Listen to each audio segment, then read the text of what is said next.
ఓం వసుదేవసుతం దేవం కంసచాణూరమర్దనం దేవకి పరమానందం కృష్ణం వందే జగద్గురుం. జగదేక వీరుడైనటువంటి అర్జునుడికి జగద్గురువైనటువంటి శ్రీకృష్ణ వారి పాదపద్మాలకు నమస్కారం చేస్తూ మనం ఈ రోజున శని శుక్రులు ఇద్దరూ కలిస్తే ఈ మీనరాశిలో 2025 సంవత్సరంలో ఏం జరుగుతుందో చూద్దాం. సాధారణంగా మనకి శుక్రుడు ఎవరో తెలుసా అండి? లూసిఫర్. బైబిల్లో చెప్పినటువంటి శపించబడినటువంటి దేవతలు అని కొంతమంది ఉంటారు. అలాగే హిందూ మత శాస్త్రంలో కూడా మనకి గ్రామ దేవతలు అని మనం చెప్పుకుంటాం కదా. వాళ్ళ గురించి కొంతమంది ఏమంటూ ఉంటారంటే, ఏమండి ఇప్పుడు నల్ల మైసమ్మ, ఎర్ర మైసమ్మ, తర్వాత ఈ యొక్క గండి మైసమ్మ, ఇలా చాలా పేర్లతో ఉన్నారు. కట్ట మైసమ్మ. మా పంతులు గారు ఒక ఆయన ఉండేవారు.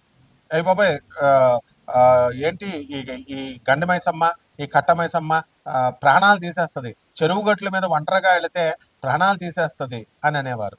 అటువంటి పోలేరమ్మనే మన వీరబ్రహ్మేంద్ర స్వాముల వారు గురుదేవులు ఆయన చుట్టకు నిప్పపడరా అంటే అక్కడ ఉన్నటువంటి ప్రజలందరూ చూస్తుండగా చుట్టకు పట్టుకొస్తుంది.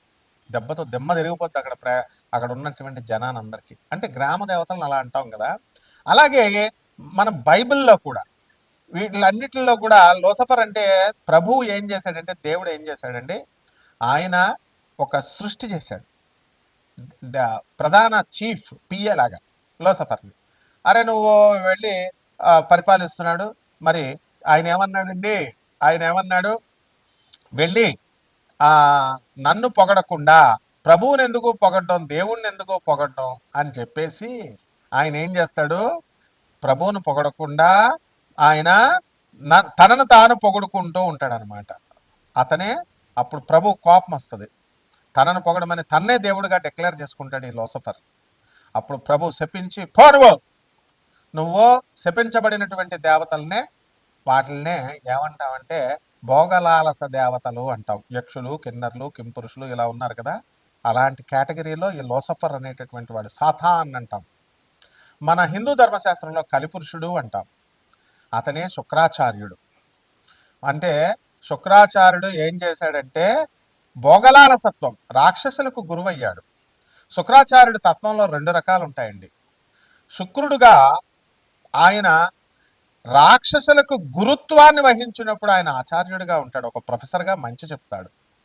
అలాగే శపించబడినప్పుడు అతను సాక్షాత్తు శ్రీ మహావిష్ణువు తన తల్లిని చంపాడు అనేటటువంటి అక్కస్సుతో శ్రీ మహావిష్ణువు మీద ద్వేషంతో భక్తి మార్గంలో ఉన్నటువంటి వాళ్ళందరినీ కూడా భోగలాలసత్వం వైపు లాగేస్తాడు.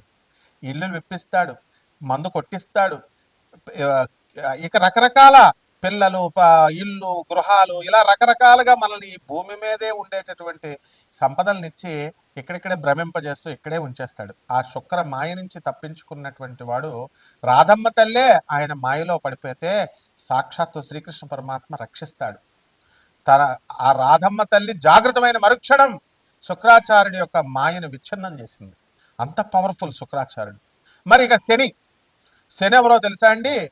అటానమస్ ప్లానెట్, స్వయం ప్రతిపత్తి కలిగినటువంటి ఒక అటానమస్ యూనివర్సిటీ లాంటిది. ఆయన బ్రహ్మ విష్ణు మహేశ్వరుల్ని ఎదిరించి పారేస్తాడు. విష్ణుమూర్తి ఈ శనీశ్వరుడి యొక్క కాలు విరగొట్టేస్తాడు. అలాగే మరి అహంకారపూరితుడై యుద్ధం చేసినప్పుడు, అంటే తాను ఎవరికి రిపోర్టింగ్ ఇవ్వాల్సినటువంటి అవసరం లేదు.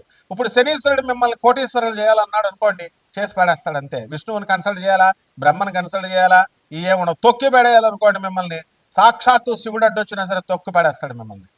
ఎందుకంటే ఆయన శివస్వరూపం, శివుడి అవతారమే శనీశ్వరుడు. కాబట్టి ఈ యొక్క శనీశ్వరుడికి స్వయం ప్రతిపత్తి ఎలాగైతే ఉందో, రావణ బ్రహ్మ వాడంటే అందరికీ పాస్ పడిపోద్ది. మరి అటువంటి రావణాసురుడు నవగ్రహాలన్నింటినీ బంధించి ఈ గడుల్లో కూర్చోబెట్టి ఏ స్థానంలో అయితే శని ఉంటాడో ఆ స్థానంలో ఆయుర్దాయం, తన కొడుకు పుట్టబోయేటటువంటి ఇంద్రజిత్తుకి పూర్ణాయుర్దాయం, పూర్ణైశ్వర్యము, 10 మంది పెళ్ళాలు, ఈ రకంగా 10 కార్లు, ఇలా ఎవడైతే కోరుకుంటాడో ఆ విధంగా సకల సంపత్తిని ఇచ్చినప్పుడు ఏం జరిగిందో తెలుసా? శనీశ్వరుడు పక్కగళ్ళలోకి వచ్చేస్తాడు. ఏంట్రా ఇటువంటి నువ్వే దుర్మార్గుడివి తండ్రి, రావణాసురుడివి, నీకు మళ్ళీ పుట్టబోయే కొడుకు అంతకంటే వెధవ. కాబట్టి మీకు ఆయుర్దాయాన్ని ఇవ్వాలా అని చెప్పి పక్క గడిలోకి వచ్చేస్తాడు. ఎప్పుడైతే పక్క గడిలోకి వచ్చాడో ఆయుర్దాయం క్షీణించబడింది, వాడికి మరణిస్తాడు. అంటే శని చేయదలుచుకుంటే అలా చేస్తాడు. ఆ తర్వాత పీడించేటప్పుడు బ్రహ్మని, తర్వాత ఈ యొక్క ఎవరు మన శివుణ్ణి మర్రి చెట్లో పడుకోబెట్టేస్తాడు. బ్రహ్మదేవుణ్ణి అవమానింపజేస్తాడు ఒక్క లిప్తపాటు క్షణం పాటు. అటువంటి వాడు పరమేశ్వరుని పార్వతీదేవి అడుగుతుంది ఏమని, అయ్యా నిన్ను పీడించడం ఏంటి, సర్వసృష్టికి నువ్వు జగత్తుకి అధిష్టాన దేవుడు కదా, నువ్వే కదా బాస్ అని అంటే, నేను సరదాగా పిల్లల్లాగా చేశా, మన పిల్లలు సరదాగా ఆడుకుంటుంటే మనం ఇది అవ్వకూడదు, డాడీ అని కొడతారు, పిప్పలాచార్యుడిని నేను పుట్టిస్తాను, అతని చేతిలో శనికి పరాభవం జరుగుతుంది అని చెప్పి పిప్పలాచార్యుడిని పుట్టిస్తాడు. ఇవన్నీ కూడా చాలా కథలు ఉన్నాయి. కాబట్టి మనం చెప్పుకోబోయేది ఏంటంటే శని శుక్రుడు గురించి చూద్దాం. మీనరాశిలో శని ఉచ్చస్థితి, అటువంటి శనేమో శుక్రుడు ఉచ్చస్థితి, శనేమో సముడు. కాబట్టి ఈ శని శుక్రుల మిత్రత్వం ఉంది. కాబట్టి ఎక్కడైతే ఇప్పుడు అమ్మాయిని 7 సంవత్సరాలు 8 సంవత్సరాలు ఫోన్ మాట్లాడి వాడికి అదుర్సు సినిమాలో బ్రహ్మానందం లాగా అయిపోద్ది అనమాట. శని శుక్రులు మీనరాశిలో కలిస్తే, మళ్ళీ శని శుక్రులు వేరే చోట కలిస్తే మళ్ళీ అది సక్సెస్ అవుతుంది. అదుర్సు సినిమాలో బ్రహ్మానందం ఏం చేస్తాడండి, చక్కగా ఆ నయనతారకు మొత్తం అన్నీ చేస్తాడు. అన్నీ నాకేస్తుంది గురుగారు అని జూనియర్ ఎన్టీఆర్ అంటాడు, మిమ్మల్ని నాకేశారండి, బాగా వాడేశారండి అంటాడు. అంటే సోఫాలు ఇప్పిస్తాడు, సామాన్ ఇప్పిస్తాడు. అలా మనం జనం అంతా కూడా ఆడది ఫోన్ చేయగానే, ఆడది అడగగానే మొత్తం డబ్బులు ఇచ్చేస్తారు. మొత్తం మగవాడు పాపం ఎంత దుర్భర పరిస్థితిలో ఉన్న ₹1 ఇవ్వడానికి బాధపడతారు. అది ఈ శని శుక్రుల యొక్క కలయిక మీనరాశిలో. అంటే ఏంటంటే మీరందరూ మిమ్మల్ని అందరినీ లవర్స్ వదిలేస్తారు, అందులో డౌట్ లేదు. తర్వాత ఎన్నో సంవత్సరాలుగా మేము ఇన్వెస్ట్మెంట్లు పెట్టామండి లవర్ మీద, మేము ఎన్నో కష్టాలు పడి మేము 7 సంవత్సరాలు 8 సంవత్సరాలు మాట్లాడామంటారు, మీరు మోసగింపబడతారు మీ ప్రేమికుల చేతిలో. ఇది శని శుక్రుల కలయిక. ఇక 12 రాశుల మీద ఈ శని శుక్రులు ఎలాంటి ఫలితాలు ఇస్తుందో మనం చూద్దాం ఈ వీడియో. ఈ ధనుస్సు రాశి వారందరికీ కూడా అర్ధాష్టమంలో శని శుక్ర రాహుగ్రహాలు ఉన్నాయి. మరి మే 18 తర్వాత మరి రాహు చక్కటి స్థానంలోకి వస్తున్నాడు కుంభరాశిలోకి. మీరు విదేశాలకు వెళ్ళాలనుకునేటటువంటి వాళ్ళంతా కూడా విదేశాలు వెళ్తారు. చంద్రగుప్త మౌర్యాల వాకింగ్ స్టైల్ మారిపోద్ది, మీకు చక్కగా మీరు అందరూ కూడా అదృష్టం మారిపోతుంది. పెళ్ళిళ్ళు కానిటువంటి వాళ్ళకి పెళ్ళిళ్ళు అవుతాయి. చంద్రగుప్త మౌర్య మహారాజులాగా అయిపోతారు మీరు, అంత జాతకం అంత బాగుంటుంది. ఏమంటే స్థలాలు లేనటువంటి వాళ్ళంతా కూడా మేము మరి ఏం చేయాలంటే అనేటటువంటి వాళ్ళు స్థలాలు మీరు కొనేస్తారు. తర్వాత ఈ యొక్క మే 14 దాటిన తర్వాత ఈ యొక్క గురుగ్రహము మనకి బలం పుంజుకుంటుంది. మిథున రాశిలోకి వచ్చిన తర్వాత సప్తమ స్థితిగతుడైనటువంటి ఆ గురుగ్రహ ప్రభావం వలన మీరు అనేకమైనటువంటి విజయాలు మీరు సాధించడం అనేటటువంటివి జరుగుతాయి. మరి అదేవిధంగా చక్కగా మీరంతా కూడా ఎలాగా ఈ యొక్క కేతుగ్రహము మరి మే 18 తర్వాత సింహరాశిలోకి రావడం అనేటటువంటిది జరుగుతాయి. కాబట్టి ఈ యొక్క రాశి వాళ్ళంతా కూడా మీరు ధనుసు రాశి వాళ్ళు ఏమన్నా మేము అప్పులు చేసి మేము ఇవన్నీ బిజినెస్లు చేస్తున్నాం అనేటటువంటి వాళ్ళు బాధపడాల్సినటువంటి అవసరం లేదు. మీ మీ కట్టినటువంటి అపార్ట్మెంట్లు కానీ స్థలాలు కానీ వ్యాపారాలు కానీ బ్రహ్మాండంగా ఉంటాయి. మీరంతా కూడా రఘుప్రియలాగా లెజెండరీలు అయిపోతారు. మరి ఈ విధంగా మీ యొక్క జీవితమే చక్కగా మంచిగా నెంబర్ 1 అయిపోతుంది, అంతా నాయకంట్లాగా అయిపోతారనమాట.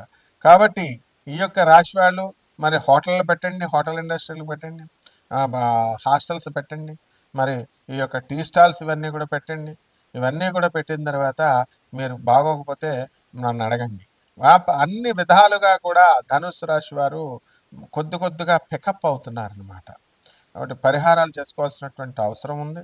మనకి ఈ యొక్క అర్ధాష్టమంలో ఉన్నటువంటి శని శుక్రుల వల్ల మీకు ఇళ్ళులు కొంటారు, స్థలాలు కొంటారు, కానీ శని పని లేట్ చేస్తూ ఉంటాడు, లోన్లు లేట్ చేస్తూ ఉంటాడు.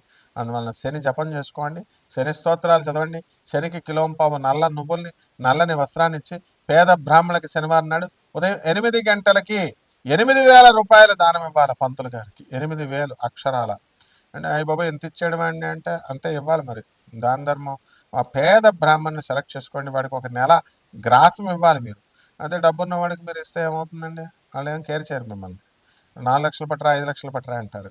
కాబట్టి అలాగే మర్రి చెట్టు అంటే ఈ చెట్ల చుట్టూ పొట్ల చుట్టూ తిరగడం ఫ్రీ అని గుళ్ళ చుట్టూ ప్రదక్షిణాలు చేయడం. పంతులు గారికి ఒక రూపాయి వేస్తారా మీరు అసలు? పంతులు గారికి గుళ్ళ చుట్టూ తిరుగుతారండి, శనీశ్వరుడి గుడి చుట్టూ. అది పంతులు గారికి డైలీ, ఏమన్నా డైలీ వెళ్తున్నానండి నేను గుడికి అంటారు. నువ్వు డైలీ ప్లేట్లో 10 రూపాయలు వేస్తున్నావు, ఆ పంతులకి వెయ్యి, ఏదో నెలలో ఒకసారి వేస్తావు, మరి ఇంకెందుకు వెళ్తున్నట్టు నువ్వు? అంటే వాట్సాప్లో స్టేటస్లు చెప్పుకోవడానికి, అక్కడ కొత్తగా పరిచయాలు చేస్తే వాళ్ళ దగ్గర అప్పులు చేసుకోవడానికి వెళ్తున్నారు మీరు. అందరికీ మేము గుళ్ళకి వెళ్ళామని బిల్డప్లు ఇవ్వడానికి, మనశ్శాంతి ఇంట్లో కాస్త టెన్షన్ ఫ్రీకి ఇట్లాంటివన్నీ నడవమ్మా. అక్కడ గుళ్ళోకి వచ్చినటువంటి వాళ్ళంతా కూడా ఏడుపులు పెడబొబ్బలు మీకులాగే, నాకు ఈ సమస్య అవ్వట్లేదు, ఆ సమస్య అవ్వట్లేదు అంటారు. నెగిటివ్ వైబ్స్ అక్కడక్కడే తిరుగుతూ ఉంటాయి. కాబట్టి అక్కడ గుళ్ళో ఈ నెగిటివ్ వైబ్రేషన్స్ కంటే కూడా అధికమైనటువంటి పాజిటివ్ వైబ్రేషన్స్ విడుదల చేసే అంత లెవెల్లో పూజలు జరిగితేనే మీకు అక్కడ నల్లిఫై అవుతాయి. మీకు ఇవన్నీ చాలా డీప్గా వెళ్ళాల్సినటువంటి లాజికల్ పాయింట్స్. అందువలన మీరు చాలా జాగ్రత్తగా రావి చెట్టు చుట్టూ ప్రదక్షిణాలు చేసుకోండి శనివారం నాడు. మిగతా రోజుల్లో మామూలుగా ఎన్నో ఒక నియమం పెట్టుకొని చేసుకోండి, బ్రహ్మాండంగా ఉంటుంది. శుభమస్తు.